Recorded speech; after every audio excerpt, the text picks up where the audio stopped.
Integrals of some particular functions, कुछ आपको particular functions मिलेंगे, उनका इंटीग्रल कैसे करेंगे उसके लिए सारे के सारे फार्मूले हैं।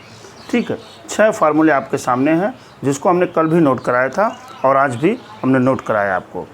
दूसरी बात, अब देखिए जो यहाँ हम 6 नंबर लिखने जा रहे हैं, 6 नंबर में अगर आपको ऐसे मिल गया इंटीग्रल, हाँ 7 नंबर है dx अपान अंडर रूट, ये मिल गया, या अभी अंडर रूट मत करिए, अगर मिल गया ax square plus bx plus c, इस तरह से कोई फंक्शन मिला आपको, तो आप बड़े अच्छे जानते हैं कि जो नीचे वाला है इसको हम परफेक्ट स्क्वायर बना लेंगे। क्या बना लेंगे? परफेक्ट स्क्वायर बना लेंगे, और जब बना लेंगे ना तो इसी किसी एक फॉर्म में आ जाएगा। ये जब इसको परफेक्ट स्क्वायर हम बना लेंगे तो किसी एक फॉर्म में आ जाएगा, और फॉर्मूला लगा करके हम इसको सॉल्व कर देंगे। ठीक है, बात समझ गए? अच्छा, अगर मान लीजिए 8 नंबर दे दिया इन्होंने, कहा कि integral dx upon under root, यहाँ लगा दिया इन्होंने ax square plus bx plus c, ये कहा कि इंटीग्रेट करिए इसको, तो इस नीचे वाले टर्म को फिर आप परफेक्ट स्क्वायर बना देंगे। अभी हम एग्जाम्पल्स के क्वेश्चन से देखेंगे क्या बना देंगे, परफेक्ट स्क्वायर बना देंगे। मान लीजिए ऐसा क्वेश्चन आ गया, 9वां बता रहा हूँ, इंटीग्रल आ गया आपका px plus Q upon ax square plus bx plus c into dx। हमने कहा कि ज़रा इसको बता दीजिए इसका इंटीग्रेशन कैसे करेंगे, तो इसके इंटीग्रेशन में हम लिखते हैं px प्लस क्यू बराबर, ये वाला जो इसका अंश है px प्लस क्यू बराबर लिखते हैं a into D upon D x, ax square plus bx plus c, अब प्लस क्या b, इसको मैं लिख देता हूँ इस टाइप का। अभी मैं लिख रहा हूँ, अभी जो आपको एग्जाम्पल से मैं समझाऊँगा ये पूरी की पूरी बात एकदम आप समझ जाएंगे, एकदम मक्खन बन जाएगा आपको।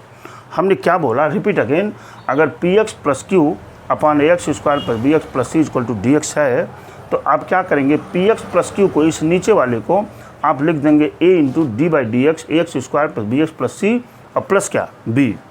और अगर इसी में मान लीजिए यहाँ पर आ जाता है integral px plus Q upon under root ax square plus bx plus c into क्या dx, तो यहाँ पर भी बेटा हम इस px प्लस क्यू को क्या लिखेंगे, a into D upon D x, ax square plus bx plus c और प्लस क्या b।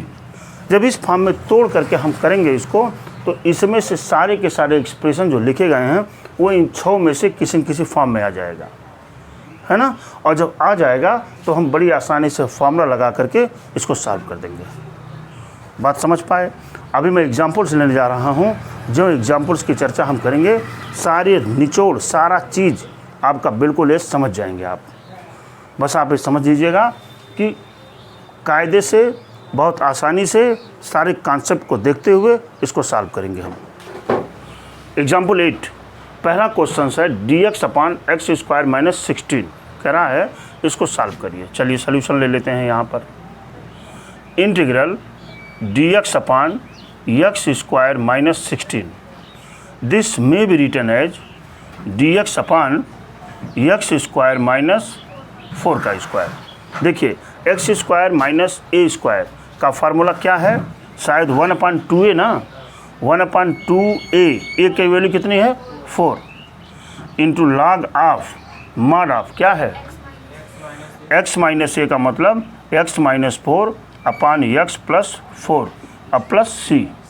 यहाँ पर आप 1/8 log of x minus 4 upon x plus 4 plus c, this is your answer.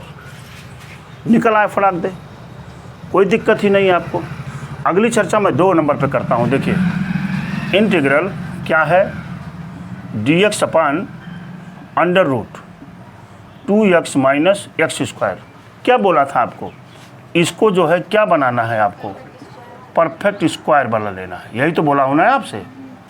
तो आप परफेक्ट स्क्वायर बनाने जब चलेंगे तो लिखेंगे dx अपान, माइनस को कॉमन ले लीजिए, यहाँ क्या मिलेगा एक्स स्क्वायर माइनस 2x, मिला कि नहीं।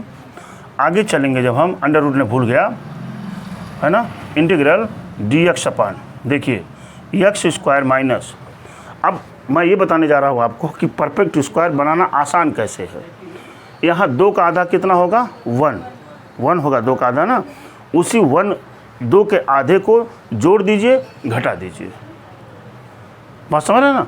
अब इसको लिखेंगे, आप लिख सकते हैं x square minus 2x plus 1 का स्क्वायर माइनस 1 का स्क्वायर, कोई फ़र्क पड़ा क्या।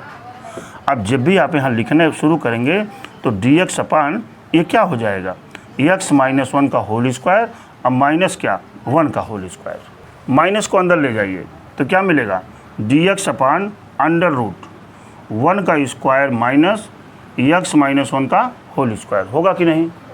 क्या फार्मूला है इसका, A square minus X square का,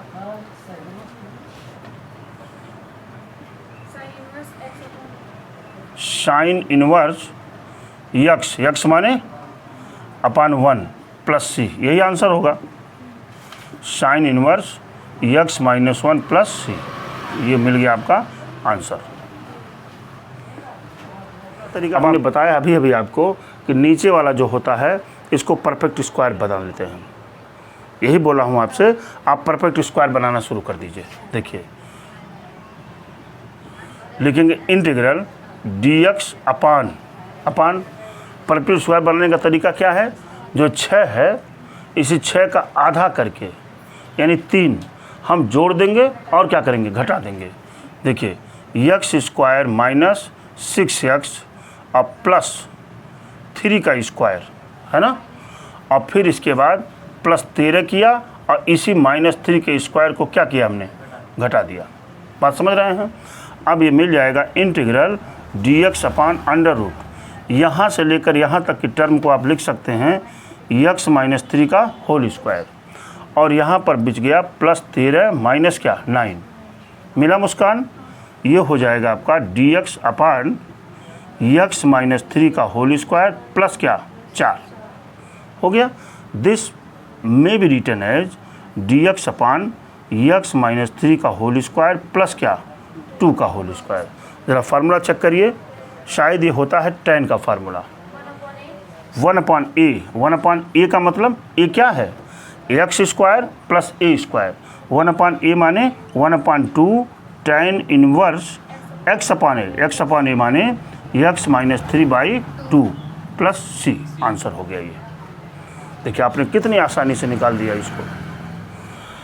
अब यहाँ पे चले हम 2 नंबर पे चले, देखिए 2 नंबर पे हमने चला, 2 नंबर पे क्या है भाई, डी एक्स अपान 3x square plus 13x plus minus 10 है, जान रहे हैं आप, ये हो जाएगा इंटीग्रल डी एक्स अपान, ये देखिए अभी मैंने बोला है कि इसको परफेक्ट स्क्वायर बना लीजिए, परफेक्ट स्क्वायर बनाने के 3 को कॉमन लीजिए तो क्या आ जाएगा, x square plus 13/3 into x minus क्या 10/3, ये तो अभी कॉमन मैंने लिया है।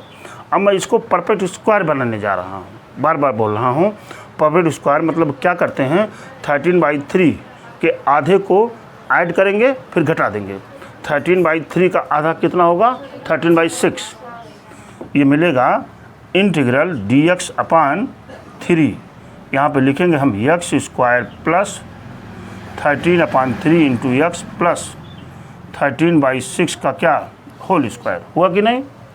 अब माइनस 10/3 प्लस नहीं माइनस जोड़ रहे हैं ना यहाँ, माइनस 13/6 का क्या बेटा होल स्क्वायर। क्लियर बात हो गई आपकी, समझ पाए भी होंगे आप। ये equal to integral D X upon 3, अब यहाँ से लेकर के यहाँ तक के टर्म को आप क्या लिख सकते हैं, एक्स प्लस 13/6 का होल स्क्वायर, हो गया कि नहीं। और यहाँ पर हो जाएगा माइनस 10/3 और माइनस 169/36, हो गया कि नहीं। अब इन दोनों को ऐड कर लीजिए, इन दोनों को ऐड करने चले हम तो D X upon 3 x plus 13/6 का होल स्क्वायर, 12×3 = 36, हाँ कितना हुआ 289, 289, क्यों 289/36, अब है, समझ पाए होंगे आप। अब 1/3 को इधर कर लीजिए आप, 1/3 को इधर कर लीजिए। जब बाहर करेंगे तो 1/3 इंटीग्रल dx अपान x प्लस 13/6 का होल स्क्वायर अब माइनस 17/6 का होल स्क्वायर। अब ये X square minus A square वाला फार्मूला शायद लॉग ऑफ होता है। देखिए क्या है, 1/2 है। देखिए भाई 1/3 है, यहीं छोड़ा, 1/2 है। 1/2 का मतलब 2 इंटू ए की वैल्यू क्या है बेटा, अब है 17/6 है ना, 1/2 हो गया। इसके बाद लॉग ऑफ मॉड ऑफ, अच्छा x माइनस ए, यानी x मतलब x प्लस 13/6 माइनस क्या 17/6 अपान x प्लस 13/6 प्लस 17/6 और प्लस क्या c हो गया। अब यहाँ से काट देंगे और ये 3 और 3 कट जाएगा, ये मिल जाएगा 1/17 लॉग ऑफ मॉड ऑफ, ठीक है।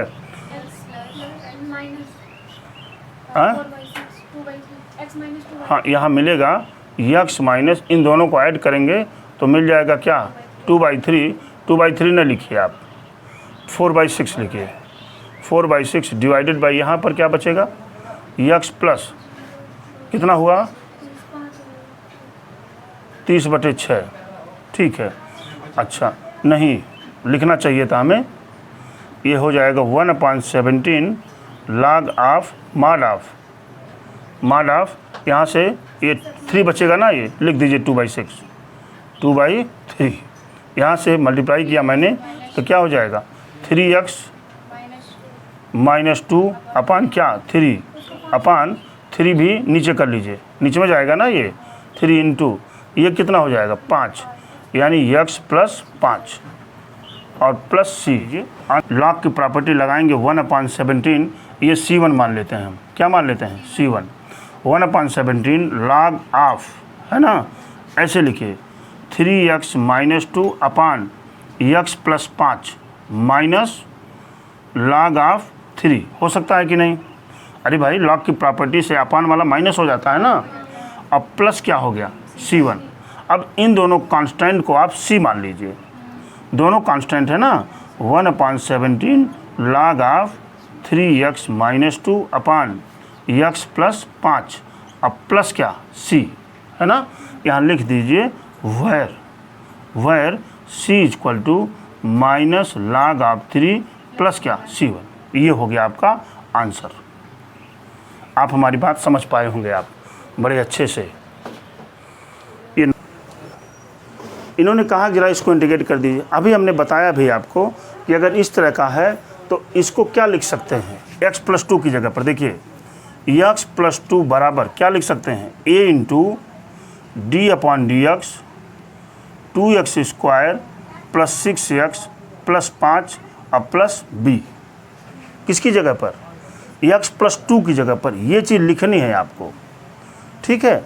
कैसे लिखेंगे, हमने लिखा x plus 2 equal to a into, इसको डिफ्रेंशिएट किया तो मिल गया 4x प्लस क्या मिल गया 6, अब प्लस क्या हो गया बेटा b मिल गया आपको ना। अब आप क्या करिए x प्लस 2 बराबर जरा गुणा कर लीजिए 4ax plus 6a plus b, ठीक है ना, मिल गया आपको। अब कंपेयरिंग कर लीजिए आप, यहाँ लिख दीजिए कंपेयरिंग करेंगे। यहाँ x का गुणांक क्या है 4a है ना, यहाँ x का गुणांक क्या है 1, तो ये 4a जो है किसके इक्वल में हो गया 1 के, और a की वैल्यू कितनी मिल गई 1/4, ठीक है। दूसरी बात कांस्टेंट क्वांटिटी कौन सी है 6a प्लस b, तो यहाँ से 6a प्लस b बराबर इसका कांस्टेंट क्या है 2, बात समझ रहे हैं ना। अब a की वैल्यू यहाँ से पुट करिए 6 इंटू 1/4 प्लस b बराबर क्या हो गया 2, तो ये कितना होगा, ये b इक्वल टू मिल जाएगा 2 माइनस 3/2, होगा कि नहीं। और यहाँ से b की वैल्यू मिल गई क्या 1/2, देखिए ये हमने ए और बी की वैल्यू निकाल दिया। अब आप जब ए और बी की वैल्यू निकल गई यहाँ पर, तो अब आप लिख दीजिए is equal to integral x plus 2 upon 2x square plus 6x plus 5 into D बराबर, इसकी जगह पर आपको ये चीज़ें लिखनी है। ये चीज़ें का मतलब इसकी जगह पर ये लिखना है आपको। डिफ्रेंशिएट हो चुका है ना ये, तो ए की वैल्यू क्या है 1/4। देखिए 1/4, यहाँ पर 4x प्लस 6 अब प्लस बी की वैल्यू क्या आई है प्लस 1/2 डिवाइडेड बाई क्या 2x square plus 6x plus 5। ये समझ पाए होंगे आप। इसको आप इंटीग्रल इसको भी लगा लीजिए, इंटू क्या हो गया dx। बात तो इतनी क्लियर हो गई। मैंने कुछ नहीं किया, हमने x प्लस 2 को इसी की जगह पर पुट कर दिया है और b की वैल्यू निकाल करके। अब इसको अलग अलग कर लीजिए। अलग अलग में 1/4 पहले आ गया कि नहीं, क्या आ जाएगा 4x प्लस 6 अपान क्या भाई 2x square plus 6x plus 5 into क्या हो गया dx। और इसके बाद प्लस 1/2 को बाहर निकाला और क्या बच गया 1/2x square plus 6x plus 5 into क्या हो गया dx। कोई परेशानी आपको, कोई प्रॉब्लम यहाँ तक, कोई दिक्कत नहीं होनी चाहिए। हमने कुछ नहीं किया बेटा, इसी x प्लस 2 की जगह पर उसकी वैल्यू को पुट किया है मात्र। अब आप इसको I1 मान लीजिए और इसको क्या मान लीजिए I2। अलग अलग इंटीग्रल्स मान लिया हमने। ये I1 हो गया, ये I2 हो गया। हम I1 को पहले सॉल्व कर लेंगे, फिर I2 को सॉल्व कर लेंगे और दोनों की वैल्यू यहाँ पुट कर देंगे, इसका इंटीग्रल निकल जाएगा। बात क्लियर हुई। चलिए I1 बराबर क्या है 1/4 इंटीग्रल 4x प्लस 6 अपान 2x square plus 6x plus 5 into क्या है dx। अब ये जो आपने I1 को लिखा है, ये इंटीग्रेशन बाय सब्स्टिट्यूशन दिखा रहा है आपको। इंटीग्रेशन बाय सब्स्टिट्यूशन दिखा रहा है, मतलब एक चीज़ को t मानेंगे और जब उसको डिफरेंशिएट करेंगे तो डिफरेंशिएशन वाला पार्ट इंटीग्रल में होना चाहिए। यही था ना इंटीग्रेशन बाय सब्स्टिट्यूशन। नीचे वाले को आप t मान लीजिए। देखिए late 2x square plus 6x plus 5 बराबर क्या t। यहाँ से डिफरेंशिएट किया 4x प्लस 6 dx बराबर dt। अब यहाँ पर जब मैं I1 में पुट करूँगा तो मिल जाएगा I1 equal to 1/4 dt upon t। मिला कि नहीं। और यहाँ से I1 बराबर हो जाएगा 1/4 log of mod of t plus c, है ना। और यहाँ से I1 बराबर 1/4 log of mod of t की वैल्यू है आपका 2x square plus 6x plus 5 अब प्लस c1 कर लीजिए यहाँ। ये तो I1 का इंटीग्रल आ चुका है, आपको देख पा रहे हैं। अब हम क्या करेंगे I2 वाला इंटीग्रल निकालेंगे। अच्छा, अब हम I2 का इंटीग्रल निकालना है। यहाँ चलते हैं। I2 इक्वल टू क्या है 1/2 integral 1/2x square plus 6x plus 5 into क्या dx। अब ये जो इंटीग्रल निकालने की बात है, ये पहले टाइप आ गया, यानी इसका क्या चाहिए हमको परफेक्ट स्क्वायर चाहिए। मालूम है आपको। यहाँ से मैं 2 को कॉमन ले लूँगा। देखिए I2 इक्वल टू 2 को कॉमन लिया तो क्या हो गया 1/4 इंटीग्रल 1 यहाँ पर x square plus 3x plus 5/2 मिल गया कि नहीं भाई, 2 को कॉमन लेने पर। अब आपको बताया हूँ अभी कि जब इसके परफेक्ट स्क्वायर की चर्चा हम करते हैं तो x square plus 3x plus 3/2 का होल स्क्वायर माइनस 3/2 का होल स्क्वायर, अब प्लस क्या लिख देंगे 5/2। आप जान ही रहे हैं कि इसका आधा हम जोड़ते हैं और घटाते हैं। बात are you getting my point. ठीक है, बड़ी अच्छी बात। I2 इक्वल टू 1/4 इंटीग्रल 1 यहाँ पर क्या मिल जाएगा x प्लस 3/2 का होल स्क्वायर, और ये कितना हो जाएगा माइनस 9/4 अब प्लस 5/2। तो घटाएंगे जब यहाँ 1/4 किसका फार्मूला है बोलिए 1/a, वो नहीं है आगे 1/a का मतलब 1/1/2 है ना। और tan इनवर्स क्या है x/a। एक्स अपान ए माने एक्स प्लस 3/2 अपान ए माने 1/2। अब प्लस क्या हो गया C2, इसको 2 ऊपर चला जाएगा तो मिलेगा क्या 1/2 tan इनवर्स, ये मिल जाएगा आपको 2x प्लस 3 अपान 2 इससे 2 कट जाएगा, क्यों, अब प्लस क्या बच गया C2। ये हुआ इसका इंटीग्रल, शो कर रहा है। चलिए बड़ी अच्छी बात। अब आप क्या करिए, अब I1 की जगह पर और I2 की जगह पर लिख करके पूरा इंटीग्रल लिख दीजिए इज इक्वल टू, I1 का इंटीग्रल क्या है बेटा 1/4 log of mod of 2x square plus 6x plus 5। ये तो किसका इंटीग्रल है I1 का। और I2 वाला इंटीग्रल क्या है, प्लस है बीच में, हाँ plus 1/2 tan inverse 2x plus 3, अब प्लस क्या C कर लीजिए यहाँ, ये इसका आंसर होगा। आया है क्या, देखिए आया है कि नहीं आया है।